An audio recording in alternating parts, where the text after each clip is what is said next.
Bentar ya, Halo kita Dok, sambil selamat siang. menunggu. Iya iya Siang. Halo iya. Halo. Dok. Oke ya, ini saya kasih judul ini update untuk COVID-19 ya. Oke. Nah, sekarang pertama-tama ini apa itu COVID-19 ya? COVID-19 adalah penyakit yang memang sangat menular ya. Dia itu disebabkan tadinya dulu-dulu itu orang-orang bilangnya ini dari permukaan barang. Waktu risetnya masih awal-awal, perkiraannya adalah karena dropletnya berat sehingga dia jatuh di permukaan sehingga dari sesuatu yang kita pegang itu kita pegang misalnya mata kita atau hidung kita atau mulut kita bisa tertular. Itu pas awal-awal ya. Tapi kesininya kita sudah mulai pelajari bahwa ini sebenarnya aerosol ya. Jadi dia itu mirip seperti flu.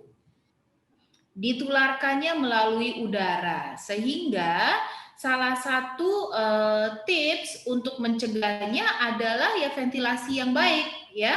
Ventilasi harus baik. Kenapa? Karena dia kan aerosol. Kalau dia di ruangan tertutup, sepertinya misalnya ruangan dokter ini dengan AC ya, itu lebih gampang menularkan. Sama dengan flu ya. Flu juga kayak begitu ya. Orang batuk juga begitu. Ruangan tertutup dia lebih gampang menularkan pada orang lain ya. Dengan ventilasi yang lebih bagus ya, dengan waktu yang lebih singkat, kita kalau ketemu pasien tuh waktunya mestinya lebih cepat. Ventilasi lebih bagus ya. Sama kita harus memang jaga jarak ya, jaga jarak dengan pasien ya. Jadi kalau ada kontak ya, ini lihat. Ini spreadnya tuh bisa dari batuk, bernafas pun bisa, bicara pun juga dia keluar, bernyanyi pun dia keluar. Jadi ada riset-riset yang menyatakan, makanya kalau aku ada pasien nih sekarang ya, apabila mereka tertawa terbahak-bahak di luar gitu ya, yang saya curigai COVID, saya bilang sama mereka jangan tertawa-tertawa dulu. Karena bisa menularkan. Dengan dia tertawa itu dia lebih kayak terdorong ya. Menyanyi kan juga begitu hembusan nafasnya. Nah, itu dia bisa lebih menularkan ya. Oke, bagaimana kita bisa dapat virus ini? Kita ada close contact. Tapi yang sekarang itu ada 3 poin ya Bu ya. Kalau kita mau mempelajari itu ada 3 poin ya. Yang pertama adalah berapa banyak virus yang terhirup oleh kita, virulensi kita bilangnya. Ya, ruangan yang ventilasi yang tadi aku bilang. Ya, sama satunya lagi adalah waktu kita ketemu dengan pasien tersebut ya, waktu kita berpapasan dengan orang yang menderita COVID ya. Jadi kalau kita hanya berpapasan sebentar itu kemungkinan tertular itu lebih jarang ya, ketimbang kalau kita ngobrol panjang lebar misalnya kayak begitu ya. Oke. Masih ada juga yang dengan kita memegang barang-barang yang terkena droplet ya, atau misalnya yang dipegang oleh pasien itu, karena kita nggak tahu pasien itu misalnya membuang ingus dengan tisu gitu misalnya, ya kan tangan dia kan tercemar, dia pegang apa itu juga masih ada. Cuman penelitiannya itu belum jelas berapa harinya dan itu tidak akan lama juga. Dia keringnya cepat kalau di udara, ya. Aku lanjutkan ya. Ya, jadi begini. Ini adalah perjalanan penyakitnya ya. Rata-rata dia 14 hari ya. Hari pertama misalnya ini ada yang tertular ya. Tapi dia itu hari kelima masih negatif misalnya. Itu bisa. Ya. Jadi pas hari kelima dia masih negatif, ada masa inkubasinya. Makanya sekarang kalau misalnya ada yang tertular nih dalam satu rumah, terus dia di karantina di dalam rumah yang sama dengan orang yang tidak tertular, aku udah warning dengan keluarganya dia. Dalam waktu 5 hari, ada kemungkinan orang lain di dalam rumah itu akan tertular juga. Sehingga kita swab antigen tiap 5 hari berselang gitu loh. Ya, karena mungkin dia bahkan tertular. Pas awalnya dia mungkin tidak ada gejala atau antigennya masih negatif, ya sesudah itu dia akan positif, ya. Jadi makanya banyak yang namanya klaster keluarga sekarang Bu.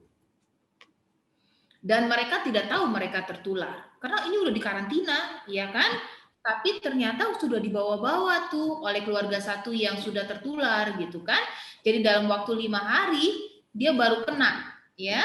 Nih, hari ke-8 dan ke-9 ini ada nih, sampai yang begitu banyak lamanya baru dia sampai keluar simptomnya.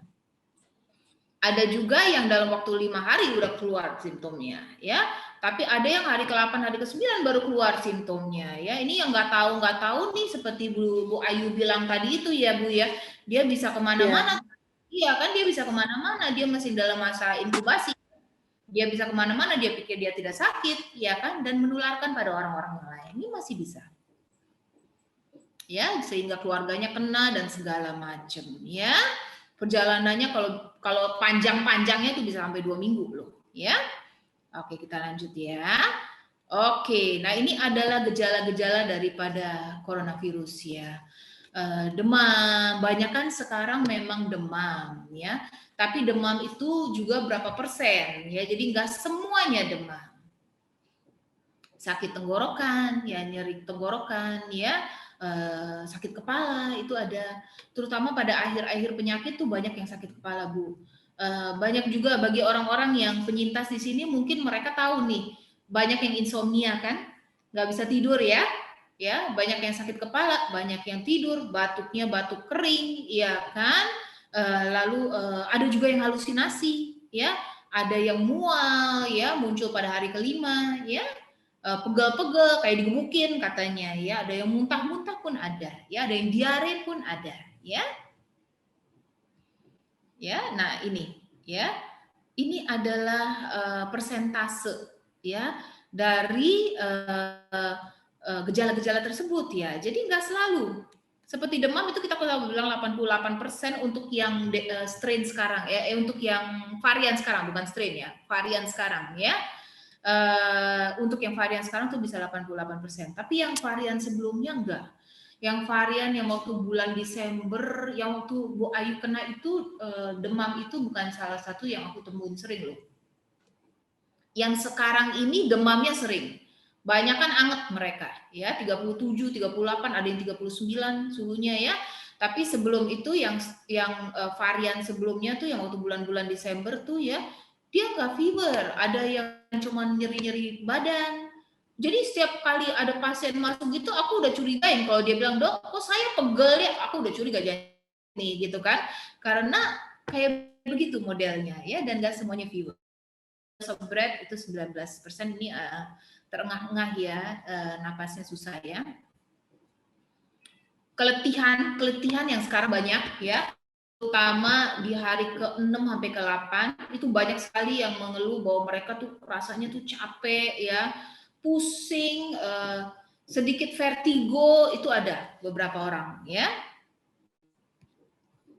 Ya, ini adalah perbedaannya antara si COVID ini dengan yang kita bilang flu biasa atau dia batuk pilek biasa ya. Nah, kalau flu kan pasti tahu ya, banyak kan ininya ya, ingusnya yang keluar ya. Kalau colds itu banyak kan dia batuk-batuk ya.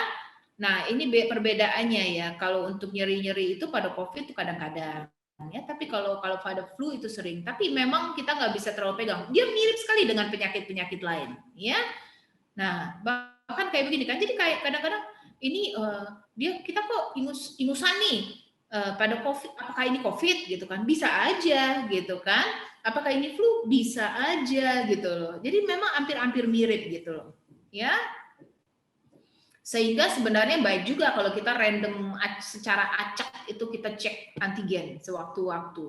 Aku tahu ada beberapa kantor yang melakukan itu ya. Jadi mereka itu secara random mereka tes, dan kadang-kadang suka bikin kaget juga, ternyata ada aja yang positif gitu loh. Ya, OTG lagi ya.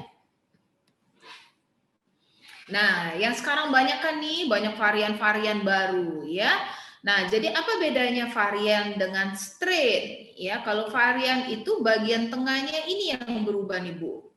Ya. Kalau strain itu dia berubah secara utuh sehingga bagian luarnya pun berubah. Nah, apa yang membuat kesulitan adalah pemberian vaksin ya. Pemberian vaksin kita tuh yang dilihat ini nih, spike-nya dia nih. Jadi vaksin-vaksin itu mengenali spike ini, dia membentuk antibodi yang mengenali spike ini. Dengan yang berubah hanya varian, menjadi varian-varian beda, vaksin-vaksin itu masih bisa mengenali sehingga gejalanya akan semakin ringan. Tapi apabila dia berubah menjadi strain baru, itulah yang menjadi masalah. Karena vaksinnya tidak bisa mengenali lagi, karena dia berubah total, sehingga spike-nya berubah. Itu ya, kemarin kita juga ada semacam seminar untuk vaksinator, dan salah satunya yang mereka tekankan adalah ini. Makanya tetap vaksinasi kita tetap jalankan ya, karena tetap bisa dikenali kok, walaupun dia varian Delta, sekarang ada yang baru varian apa gitu kan ya, tapi masih bisa dikenali karena spike berubah ya, dia belum menjadi strain yang baru, dia menjadi varian-varian baru mutasinya begitu. Ini tetap berfungsi ya vaksinnya ya, vaksin apapun juga tetap berfungsi. Ya, gimana caranya untuk supaya kita jangan sampai tertular? Memang ini susah-susah bagaimana ya? Soalnya kan sekeliling kita nggak tahu nih siapa yang sedang tertular ya. Kita paling sedikit di sini dia tulis 1 meter, ya. Untuk varian terbaru itu bisa sampai 6 meter ya, Ibu. Ya, itu bisa sampai 6 meter. Jadi itu dia yang membuat kita kesulitan sekarang ini adalah dia sangat cepat menular. Dalam jarak 6 meter pun bisa tertular. Ya, memakai mask ya, face mask juga tolong dicari yang lebih baik ya, yang jangan terlalu tipis lah, yang seperti model-model yang kita kadang dapat skinner itu benar-benar tipis sekali. Kalau bisa yang 3 ply, 4 ply itu lebih baik ya. Ada juga yang mendobelkan ya. Kalau mendobelkan sebenarnya saya kurang begitu setuju. Kenapa? Kadang kelipet ya. Jadi bagian sampingnya malah terekspos ya. Jadinya lebih baik cari yang ply-nya banyak aja ya. Oke, sering-sering cuci tangan di sini ada ya. Jangan ke tempat-tempat yang terlalu ramai. Nah, ini menjadi masalah juga. Kok ada beberapa orang yang baru divaksin kok malah jadi kena COVID katanya. Ini kenapa saya jadi kena COVID gara-gara saya divaksin ya, gitu kan? Ternyata pas dia divaksin ramai sekali di situ, sehingga dia tertular bukan gara-gara vaksinnya, tapi karena ada orang yang mungkin udah ada COVID di situ, ya. Nih ya, disuntiklah untuk vaksin, ya, ventilasi, ya. Apabila kita batuk pilek ini ya sebaiknya kita tutupi dengan kita punya ini ya, dengan begini ya, siku ya. Saya kurang begitu suka dengan tisu, karena tisu itu kadang-kadang orang kita masih suka ditaruh di mana-mana. Seperti di klinik saya harus ingetin terus bahwa kalau udah pakai tisu tolong dibuang ya, atau dibawa, jangan ditaruh di kursi situ ya. Nanti ada orang yang pegang, tatonya dia ada COVID dan dia bisa kena COVID. Ya, kalau misalnya tidak sehat atau merasa tidak enak badan sebaiknya di rumah ya. Salah satu yang menyebabkan penularan seperti saya bilang tadi adalah virulensi, banyaknya virus ya yang kita hirup.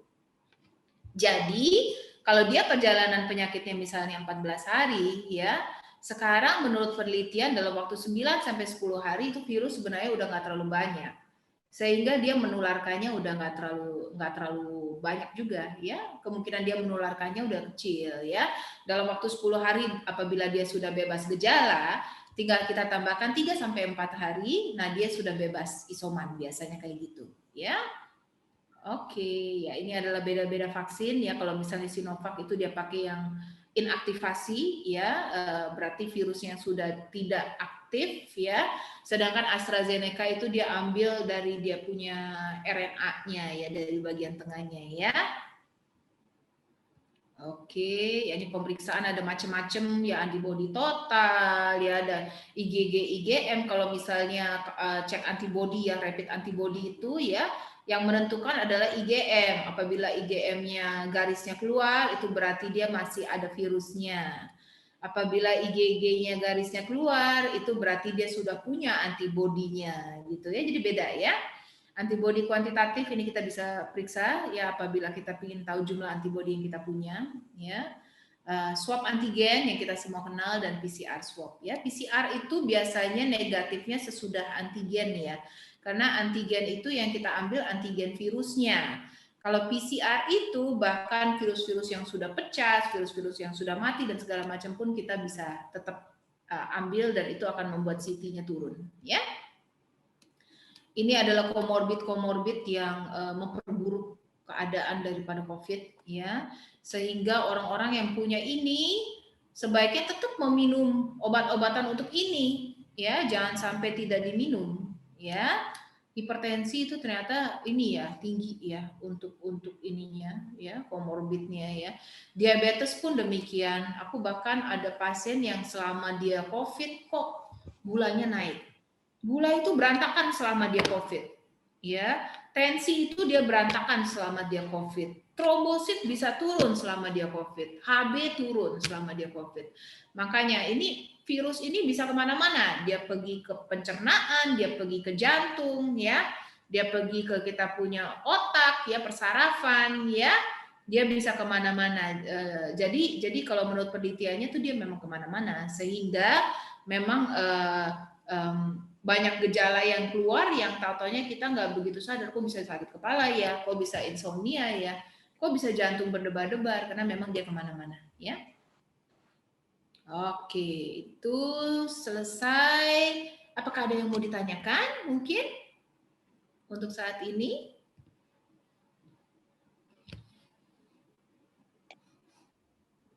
Dokter, mau tanya nih saya. Oh iya, Ibu Agnes, silakan Bu. Nih, soal kalau di tes PCR itu kan ada tulisannya CT ya, Bu ya, dokter ya. Ya, Itu ya. cara bacanya. Ya, itu maksud saya. Karena ada dengan berbagai angka itu kadang info-info di grup atau apa itu suka ada kalau sekian itu masih ada virusnya, kalau sekian sudah nggak ada virusnya, itu maksudnya bagaimana gitu loh, supaya kita juga Jadi gitu. CT itu adalah cycle turn ya, turnnya dia. Jadi alat itu mempunyai reagen dan tiap alat itu berbeda-beda untuk daya tangkap virusnya Bu ya. Ada yang 38, ada yang 40 ya. Jadi apabila turnnya sudah 38 dia nggak tangkap virus, berarti dia akan negatif gitu.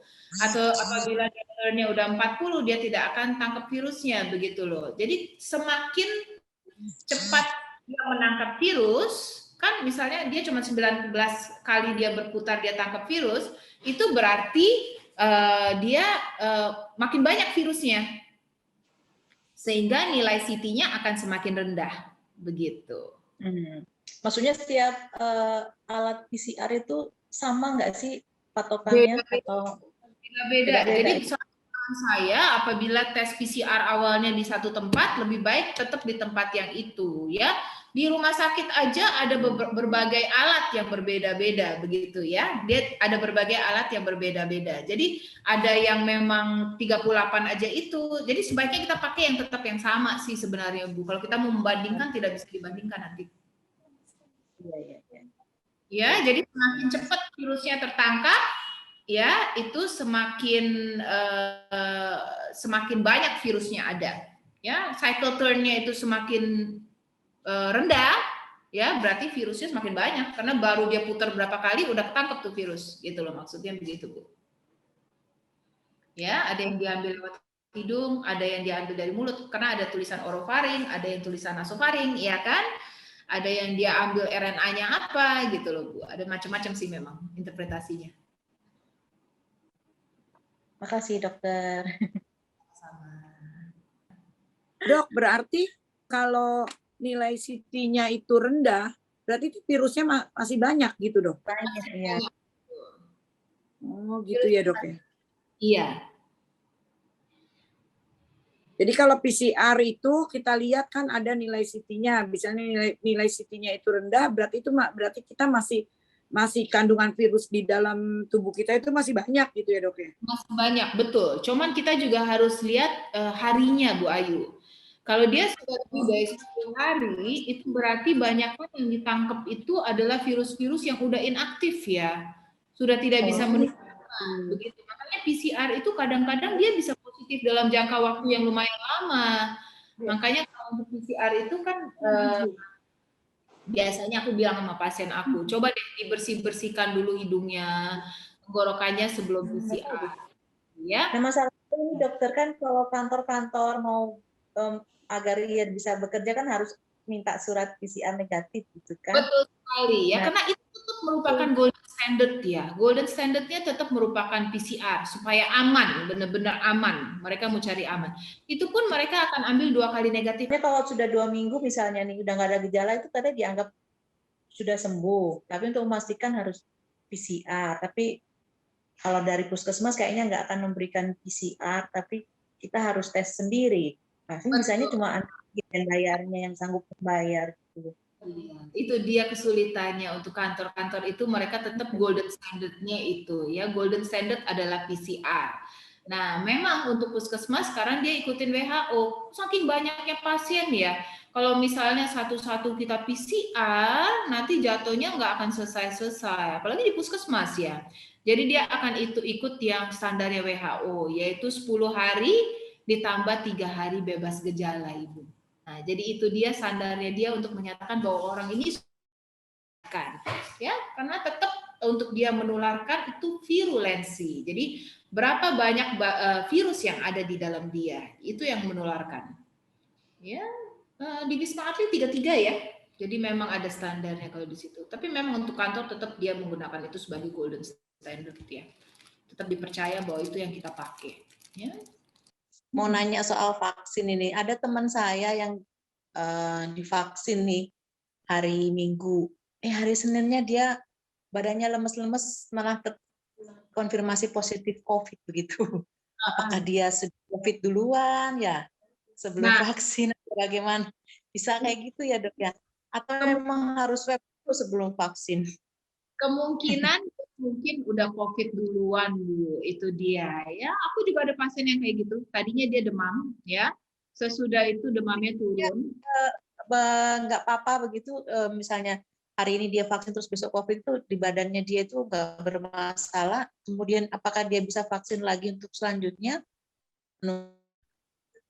Nah, itu dia ya. Jadi kalau untuk dia vaksin selanjutnya sebenarnya orang-orang yang OTG ini ya, dia nggak tahu kan dia kena COVID tuh, terus dia divaksin kan nggak ada masalah juga sebenarnya, ya kan? Sebenarnya batas waktunya tuh tidak ditentukan ya sesudah selesai COVID. Tapi waktu sebelum ini memang pemerintah menyatakan 3 bulan karena vaksinnya masih jarang Bu. Jadi perkiraan pemerintah itu at least orang-orang yang sudah kena vaksin itu mereka kan sudah ada kekebalan paling sedikit 3 bulan. Jadi nggak apa-apa lah mereka jangan divaksin dulu. Ini vaksin kita kasih orang-orang yang lebih membutuhkan, baru orang-orang yang sudah terkonfirmasi COVID, gitu kan? Ya. Tapi ada lagi sekarang peraturan baru karena vaksinnya udah mulai banyak. Jadi dalam waktu 1 bulan pun pasien yang sudah terkonfirmasi oleh COVID sudah boleh divaksin. Begitu. Oh begitu. Nah, sudah sembuh begitu atau maksudnya setelah sembuh dari COVID baru 1 bulan kemudian boleh vaksin? Boleh. Gitu ya? Iya. Oh. Ya. Tapi itu dia. Apa sih sebenarnya? Cuman kan apa yang kita takutkan dari COVID itu kan pengentalan darah, iya kan? Bu Ayu juga mungkin tahu ya, pengentalan darah yang kita khawatirkan kalau orang post COVID, ya.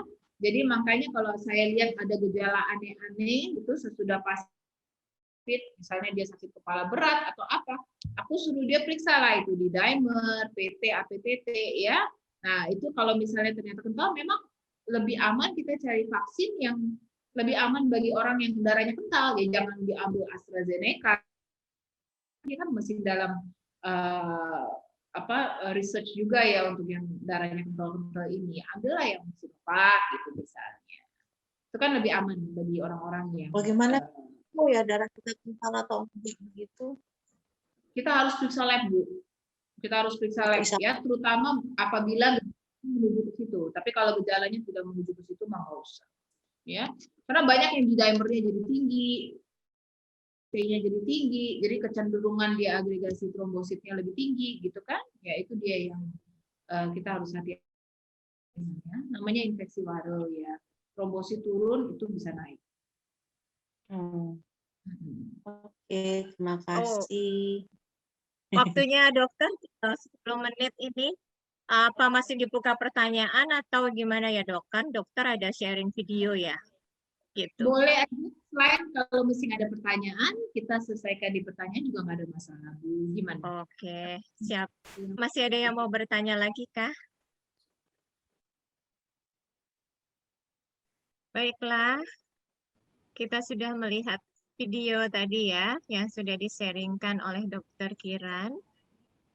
Ya, sangat menginspirasi kita ya dok. Ternyata memang tidak bisa main-main dengan penyakit ini ya. Cepat sekali dia membuat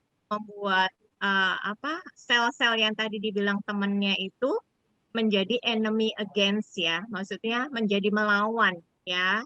Dan itu jadi imun kita semakin rendah jika kita tidak menekan sel-sel tersebut ya, seperti itu tadi saya lihatnya ya. Nah, dokter sendiri dari video ini gimana dok? Apa yang kita aware dengan hal itu? Ya itu dia, makanya kita pengobatan sejak awal memang kita mencegah yang namanya cytokine storm itu ya. Cuman jeleknya dengan mencegahan cytokine storm adalah kita juga membuat daya tahan tubuh sedikit lebih rendah ya Bu ya. Jadi karena itu yang kejadian di India kan kayak begitu, makanya jamur hitam dan segala macam ya. Karena pengobatan steroid itu, sehingga pemberian steroid pun harus hati-hati, jangan kita kasih yang langsung dosis tinggi atau bagaimana. Obat-obat antiinflamasi itu sebaiknya jangan diminum sendiri ya. Kadang kan orang-orang ini saya mau mengobati diri sendiri, oke kita pokoknya obatnya mestinya ini kan dexamethasone ini begini-begini, tapi kan mereka tidak tahu dosisnya ya, atau prednison gitu diminum dengan jangka waktu yang lama itu menurunkan daya tahan tubuh sehingga virus-virus lain atau bakteri lain yang bisa menumpang juga. Itu jamur itu ya.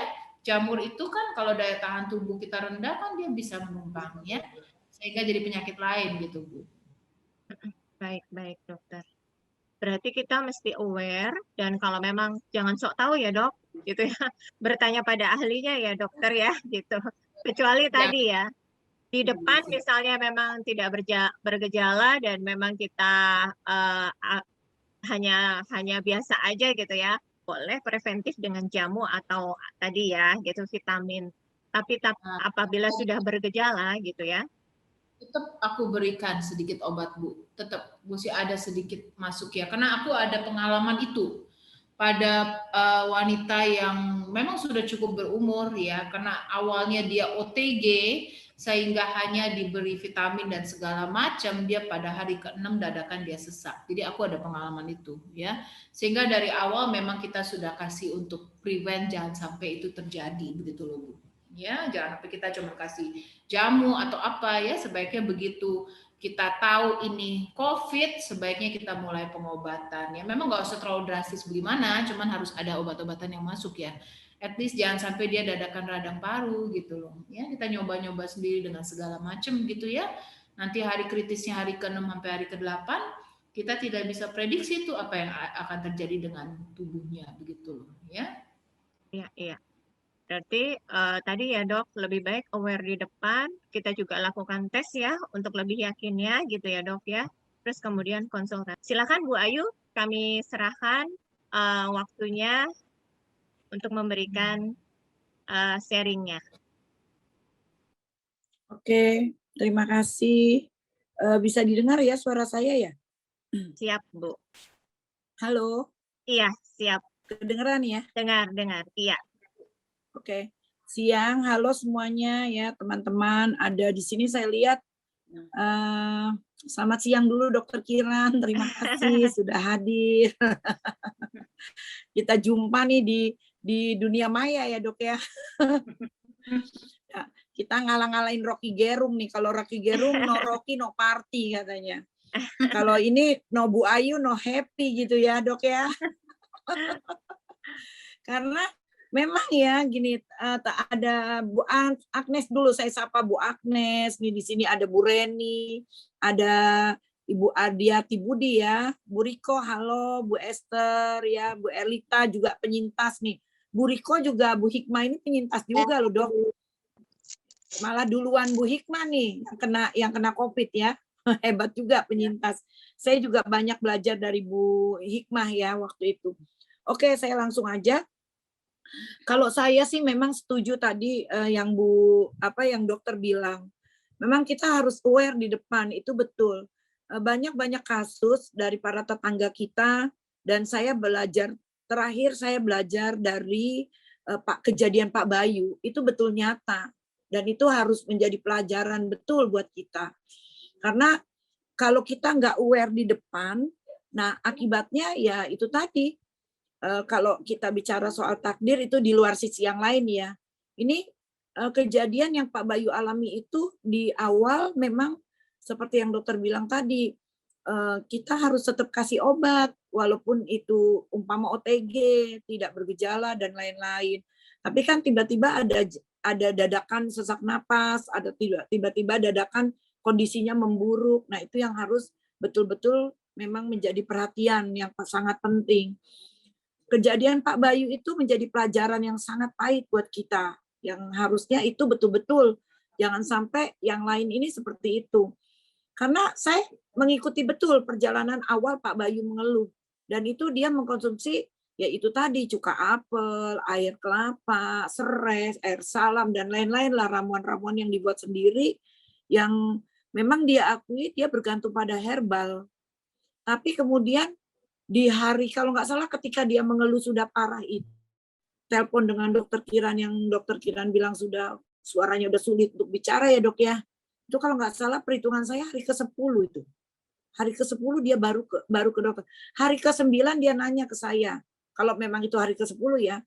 Hari ke-10 itu dia baru. Nah, akhirnya dikirim ke rumah sakit sehingga dia meninggal di hari ke-12. Nah, itu kan kita jangan sampai seperti itu. Makanya pengalaman saya ketika awal saya merasa curiga ini saya kena COVID, itu pertama adalah yang saya rasakan hidung gatal. Saya tuh nggak pernah hidung saya gatal. Karena memang saya kalau mandi itu, ketika saya belum operasi tumor di otak itu, kanan kiri hidung tuh saya bersihinnya luar biasa. Mungkin dokter Kiran sampai pernah bilang ya, Bu, Mama dengan Putri ya, mamahnya terlalu bersih sehingga akibatnya ya saya sensitif terus terang kulitnya jadinya, karena ya kebanyakan mandi bisa 10 sampai 12 kali nih sehari gitu kan saya. Itu. Nah, itu hidung saya gatal. Saya nggak pernah hidungnya gatal. Saya mulai curiga, lalu turun tenggorokan saya gatal. Saya tidak demam, tidak ada apa-apa, nggak ada. Batuk pun nggak ada. Tapi saya ingat betul itu 2 hari, hari ketiga saya minta swab. Hari ketiga minta swab, di swab langsung di Puskesmas. Ketika itu kebetulan Putri kebetulan arah ke Puskesmas, jadi saya ya udah ikut aja gitu. Positif, langsung saya telepon salah satu teman ya, Bu Yuni itu, saya minta dokter mana. Sebelum telepon dokter Kiran, saya ingat betul telepon dokter Irman. Nah, dokter Irman itu kebetulan dia nggak mau ketika dia tanya saya positif itu dia nggak berani. Lalu saya direferensikan, saya telepon malam dokter Kiran, malam itu juga saya datang ke dokter Kiran. Dan semua, nggak cuma saya, semua anak-anak saya bawa. Saya hanya berpikir cepat atau lambat pasti di antara anak-anak saya itu ada yang positif. Jadi saya nggak mau bermain-main gitu. Bahkan langsung saya pisahkan semua tidurnya. Nah, akhirnya terjaringlah nih si OTG ini, si Dimas dan si Omi. Lalu Putri dan Dian buru-buru saya keluarkan dari rumah saya. Nah itu kemudian setelah kita semua rame-rame swab ke dokter Kiran, selesai itu dinyatakan positif bertiga, kita isolasi mandiri. Tapi tiap 3 hari saya datang ke dokter Kiran. Dan itu betul-betul saya langsung minta suntik vitamin C. Pokoknya semua obat-obatan yang memang diperlukan saya minta. Saya tidak mau tawar-menawar karena saya tahu virus ini pergerakannya sangat cepat seperti tadi video yang di-share dokter Kiran itu. Makanya saya segera gitu. Walaupun ya adalah teman kerabat gitu kirim ini kirim itu, ya saya oke, tapi saya lebih prepare dan lebih trust kepada obat yang diberikan dokter gitu. Karena saya tahu itu terapi yang paling tepat. Nah, itu yang pertama. Kedua, saya juga share dengan Bu Hikmah ya waktu itu ya. Saya telepon ketika ini mulai batuk, mulai sesak, gimana nih? Udah, dengan Pak Dodi juga sebaiknya jangan ke rumah sakit deh, udah isolasi di rumah, tapi dengan catatan yaitu diuap, jadi nebulasi. Dokter Kiran pun menyarankan seperti itu, diuap. Tapi memang mungkin saya termasuk pasien yang rewel ya, karena per 3 hari saya pasti datang. Kalau tiap hari video call terus tuh ke dokter Kiran terus, nggak pernah berhenti. Jadi setiap saya mengeluh, saya langsung minta tambahkan obat dah. Pokoknya untuk terapi yang maksudnya saya gimana caranya terapinya dok gitu. Jangan buat saya ketika itu buat saya bagaimanapun saya harus selamat. Kalau saya bisa selamat berarti anak-anak saya selamat, itu aja. Dan tetangga saya selamat gitu, karena saya tidak mau ini saya yang abai atau saya yang bermain-main nanti orang lain yang kena. Itu pikiran saya. Bahkan saya telepon beberapa orang yang pernah berjumpa dengan saya, suruh saya swab. Termasuk tetangga belakang, Bu Hamja, kanan kiri, semua yang pernah berjumpa saya suruh swab. Bahkan saya mau angkut ke rumah sakit untuk swab. Saking saya takut, karena pikiran saya panjangnya begini. Nanti kalau mereka tertular, mereka nularkan lagi. Itu aja pikiran saya. Nah, tip-tipnya itu adalah memang seperti Bu Sigi tadi bilang, aware di depan. Itu kunci utama. Aware di depan. Jadi kita lebih perhatian di awal. Jangan deh, sekarang nih gini, pembantu, umpama ya pembantu saya, ada yang, kok kamu kenapa? Flu Bu, nggak enak badan. Langsung saya suruh swab. Udah saya, sebelum swab nggak boleh masuk. Gitu aja saya. Bahkan beberapa karyawan yang di anak saya tuh juga gitu. Itu kenapa? Nggak diagak batu-batu. Nggak boleh, suruh pulang. Swab dulu. Jadi memang pertama pastikan dulu swab. Jadi jangan kita merasa ini, oh mual, oh kok kita BAB terus ya, oh kita nggak enak badan, masuk anginnya, kayaknya sekarang udah nggak bisa begitu. Karena sekarang variannya mungkin dokter lebih tahu ya. Menurut saya gejalanya macam-macam. Karena jauh sebelum hidung saya gatel-gatel, 10 hari sebelumnya atau seminggu sebelumnya saya BAB. Buang air besar, kayak mah, begitu. Jadi akhirnya sekarang saya catat tuh, oh saya analisa pelan-pelan sendiri gitu. Oh ini gitu. Seperti kemarin saya punya kakak juga yang pertama begitu. Tiba-tiba BAB, muntah-muntah. Saya nggak mau dekat dan saya suruh swab. Jadi kunci awal adalah tipnya itu kita swab. Kalau di antara anggota keluarga kita ada yang memang kelihatan gak enak badan, mual, atau pusing, atau kayak mau flu, atau meler-meler sedikit gitu ingusnya, udah swab aja deh dulu. Nanti kalau sudah swab kan enak. Dokter akan memberikan terapi yang tepat tentunya kan, obat-obatan. Nah terus kalau Bu Hikmah tuh dulu kasih saya tip ya, kita bergantungnya udah nggak usah yang meramuan macem-macem. Air hangat dikasih madu deh. Madu urai ya, kalau saya pakainya biasanya madu urai ya Bu Hikmah ya, Bu Hikmah tahu tuh, atau madu apa saja. Kemudian ya susu, pagi sama malam itu wajib deh minum susu, walaupun sekarang sudah sembuh, ataupun orang yang belum kena COVID, kayaknya susu itu penting. Ya tinggal kita pilih kalau kita komorbid. Memang karena saya komorbid nih, betul kata dokter Kiran mungkin tahu ya, akhirnya saya ke penyakit yang lain maksudnya gitu, dalam arti kolesterolnya jadi tinggi ya kan, karena mungkin kebanyakan bir brand itu tadi kali ya, karena saking pengen cepat sembuh minum bir brand banyak-banyak akhirnya kolesterol tinggi, lalu pengentalan darah itu betul, memang saya akhirnya cek lab, memang kalau kita ke dokter kan saya kakinya terus tiba-tiba pada kaku, terus kemudian telapak kaki sakit, kemudian ngos-ngosan, mungkin dokter Kiran juga tahu tuh, saya ngeluh, aduh kok ngos ya, sekarang kok ngos ya. Akhirnya saya memeriksakan ke dokter jantung, ya harus cek semua labnya dicek. Nah betul, ada pengentalan darah, kolesterol tinggi, lalu banyak deh tuh. Bahkan kalau dokter Kiran tadi bilang gula ya, gulanya jadi berantakan ya. Betul, saya akhirnya juga kemarin sempat diponis pre-diabetik katanya dokter, karena gula saya tiba-tiba tinggi gitu. Nah seperti itu. Nah sekarang saya belum vaksin karena kata dokter Prof Sarwono itu dokter penyakit dalam ya, dokter Kiran tahu itu sebaiknya dibetul-betulin dulu, kolesterol diturunin, pengantaran darahnya diencerin dulu katanya. Jadi sekarang obat-obatannya ditambah, Ascardia, Clopidogrel gitu, terus glukopek gitu-gitu ditambah. Jadi sekarang saya ini sedang minum obat kurang lebih ada 15 jenis gitu. Nanti setelah ini saya akan periksa lab lagi, kalau sudah bagus semua baru boleh vaksin katanya dokternya. Jadi tipnya ya memang kuncinya itu tadi. Pertama ya kita harus konsen gejalanya, kalau bergejala segera swab dan ke dokter. Yang ketiga jangan yang kedua itu jangan suka sok tahu. Dengan udah tahu bergejala atau udah tahu positif, jangan segala ramuan yang ini yang itu semuanya diminum tapi nggak ke dokter. Nah ini nggak boleh nih. Mungkin yang ketiga yaitu tadi tentunya konsen pada makanan yang baik ya, makanan yang bagus, protein tinggi, lalu yang nggak kalah penting kebersihan di rumah, karena kita ventilasi yang dokter bilang tadi itu betul. Karena ketika saya COVID, saya buka semua tiap pagi jendela-jendela, semua saya bersihkan gitu. Itu terus sampai lampu-lampu pun saya terang-terangin. Karena ada juga beberapa yang teman bilang jangan mati-matiin lampu deh, karena lembab.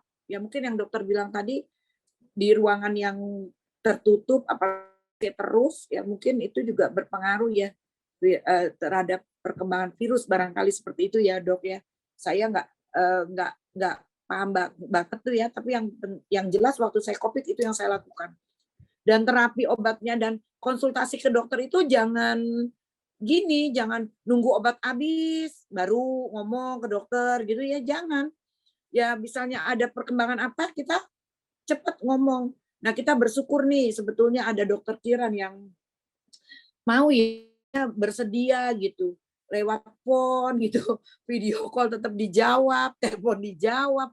Aduh sungguh luar biasa itu apa menurut saya sangat-sangat ini ya dokter berjasa sekali itu. Karena saya sendiri dengan dokter Irman itu sudah seperti saudara dan beliau nggak mau loh, takut malah ketika dengar saya COVID itu. Jadi waktu itu hopeless. Mungkin Bu Hikmat tahu ya, saya sempat putus asa terus gimana. Dan semua perasaan orang yang kena COVID sama. Satu, takut mati, pasti begitu. Semua ya, Bu Hikmah betul nggak ya? Takut, Bu Erlita tuh juga pasti tiap hari ngeluhnya takut mati, ya kan? Pasti semua gitu. Nah kalau Bu Hikmah tuh dulu ngasih tahu ke saya gini, udahlah kita nonton aja YouTube yang lucu-lucu, happy-happy aja deh gitu. Jadi saya banyak mencari tontonan yang happy. TV saya matiin tuh berita-berita update COVID, yang ini, yang itu saya matiin aja deh. Udah nggak mau nonton deh itu. Nah cuma itu tadi, yang penting kita mempunyai dokter yang tepat, kita mau mengikuti saran dokter. Kalau Bu Ita tadi di awal pernah tadi bilang, dengar kata dokter. Nah itu penting tuh, dengar kata dokter. Karena dokter pasti lebih tahu. Yang terbaik buat pasiennya itu dokter pasti lebih tahu. Kalau saya mungkin tanya dokter Kiran, waktu itu langsung ya dok, padahal saya takut jarum, walaupun saya udah bolak-balik masuk rumah sakit. Tapi biarin deh lebih baik suntik sakit disuntik daripada kena COVID. Saya suntik langsung tuh ya dok ya, vitamin ya. Itu segerombolan keluarga saya walaupun yang negatif saya suruh suntik itu vitamin. Benar-benar jadi nggak ada tuh bergantung sama empon-empon, jahe direbus ini itu aduh nggak deh. Bukan nggak boleh tapi saya nggak konsen ke situ. Sehingga saya alhamdulillah penyembuhannya cepat dan kalau tetangga-tetangga sini mungkin Bu Sigit juga bilang kayak Wonder Woman. Orang nggak percaya saya pernah kena COVID atau nggak percaya orang saya operasi otak gitu. Karena habis dinyatakan negatif, nggak tanggung-tanggung. Pergilah ke Halid Basalamah, langsung tuh semua nasi biryani dihabisin. Ya kan? Jadi benar-benar itu memang happy itu penting. Itu tadi itu dari saya ya. Jadi saya rasa itu saja gitu. Yang penting adalah aware di depan, ikuti kata dokter, jaga jaga kebersihan, terus minum obat yang tepat, makanan yang bergizi. Itu sih dari saya. Terima kasih. Terima kasih Bu Ayu untuk tipsnya yang sudah membantu memberikan pencerahan kita ya yang hari ini ya. Nah, itu ya teman-teman. Tidak terasa waktu kita sudah memakan 1,5 jam nih dokter. Memakan waktu dokter 1,5 jam ya. Padahal janji saya tuh hanya 1 jam ya dok. Gitu ya. Tapi tidak apa-apa, minta maaf sebelumnya sama dokter, tapi kita bersyukur banget dokter, kita jadi jelas ya. Benar, jangan menganggap enteng atau remeh pokoknya ya. Karena gejalanya juga sudah berbeda-beda. Tadinya flu, tapi sekarang udah berkembang menjadi macam-macam. Nah, benar kata Bu Ayu tadi, ikuti saran dokter, itu sudah yang paling tepat. Jangan kita menjadi dokter sendiri ya, gitu. Dengan minum ramuan-ramuan yang tadi tidak salah ya, tapi itu hanya sekedar untuk menyegarkan tubuh. Tapi virus itu yang paling tepat adalah obat dari dokter, ya seperti itu. Nah, saya rasa itu yang bisa kita sharingkan siang hari ini, teman-teman. Ya, terima kasih banyak sudah memberikan, sudah join di acara kita. Semoga apa yang Dokter Kiran sharingkan ini berguna bagi kita, keluarga kita, dan kita tularkan kepada teman-teman yang lain ya. Terus membantu negara kita ini loh, saat ini sedang pik-piknya menekan COVID, angka COVID begitu tinggi ya. Kita saling peduli ya, kiri kanan depan belakang saling peduli ya, memberikan support, memberikan pengetahuan tersebut dari dokter ya, dan jangan sungkan untuk pergi ke dokter, bertanya resep obat yang benar seperti apa. Ya, seperti itu. Nah, terima kasih juga kepada Dokter Kiran ya yang sudah memberikan waktunya. Dokter mengajari kita semua ya. Kiranya Tuhan sendiri ya Dok yang membalas kebaikan dokter gitu ya. Dan berdoa semoga kita semuanya sehat ya Dok. Bukan cuma di RW-nya kita saja gitu ya, tapi seluruh Indonesia kita berdoa supaya sudah mulai melandai. Ya, seperti itu ya. Baik, saya rasa itu. Terima kasih juga kepada Bu Ayu selaku penyintas COVID, ya Bu. Sharingnya sangat membantu kita, ya, menguatkan kita. Jangan takut apabila dinyatakan positif, ya. Tetap berpikiran positif sekali lagi, gitu ya. Dan tadi Bu Ayu juga memberikan tips, sharinglah dengan teman, karena mungkin teman ini bisa mengobati kecemasan kita, ya, kekhawatiran kita. Karena itu tadi, penyakit COVID yang disasar pertama adalah ketakutan atau kecemasan. Timbulnya insomnia. Insomnia tidak bisa tidur, ya, dan itu merembet kepada penyakit komorbid lainnya, ya, seperti itu. Baik, untuk acara siang hari ini kita tutup, tapi sebelum kita tutup kita foto dulu kali ya, itu ya, teman-teman. Terima kasih banyak atas waktunya, gitu ya. Dan juga teman-teman semua yang sudah join, berharap semua yang kita lakukan ini bermanfaat ya bagi kita, bagi keluarga, dan bagi teman-teman kita semua ya. Nantikan sesi kita di acara selanjutnya, di bulan selanjutnya, nanti akan diinformasikan kemudian yang tidak kalah seru dari ini ya. Oke, saya rasa itu ya. Terima kasih sekali lagi. Salam sehat bagi kita semua. Sampai berjumpa lagi di acara mendatang. Ya, selamat sore. Terima kasih. Sore, terima kasih.